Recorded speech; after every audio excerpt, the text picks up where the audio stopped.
యాదాద్రి భువనగిరి జిల్లాలో ఓ cyber crime వ్యవహారం బయటపడింది. ముత్తిరెడ్డిగూడెం అనే గ్రామానికి చెందిన రైతు కొండయ్య యూట్యూబ్లో చూసి రాజస్థాన్కి చెందిన ఆవులను బుక్ చేశారు. ఆవులు పంపడానికి గాను కొండయ్య రాజస్థాన్ ఆన్లైన్ స్కామర్ కుమార్ జైకి విడతల వారీగా 84,000 రూపాయల వరకు ఫోన్పే చేశారు. ఇదిగో రేపు మీ ఆవులు వచ్చేస్తున్నాయి, సిద్దిపేట వరకు చేరుకున్న ఆయన ఫోన్ చేసి డబ్బులు అడగ్గా ఆవులు చేరాకే పూర్తి మొత్తం చెల్లిస్తామన్నారు రైతు కొండయ్య. ఆ మర్నాడు ఎంతకీ ఆవులు రాకపోవడంతో కుమార్ జైకి ఫోన్ చేయగా స్విచ్ ఆఫ్ వస్తోందని సైబర్ క్రైమ్ పోలీసులను ఆశ్రయించారు బాధితుడు కొండయ్య. కొండయ్య ఫిర్యాదు మేరకు దర్యాప్తు మొదలుపెట్టారు భువనగిరి రూరల్ పోలీసులు.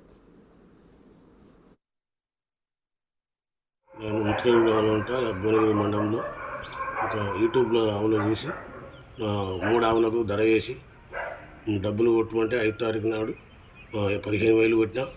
తర్వాత 6 తారీఖు నాడు కడమ పైసలు కొట్టినా, 2 సార్లు కొట్టిన తర్వాత నీకు ఆవులు వస్తున్నాయి బయలుదేరి ఆయన్ని కొట్టమంటే ఇంటికి వచ్చినాక కొడతా అని చెప్పి నేను కొట్టలేదు. ఇక 3 రోజుల తర్వాత ఆయన స్విచ్ ఆఫ్ చేసి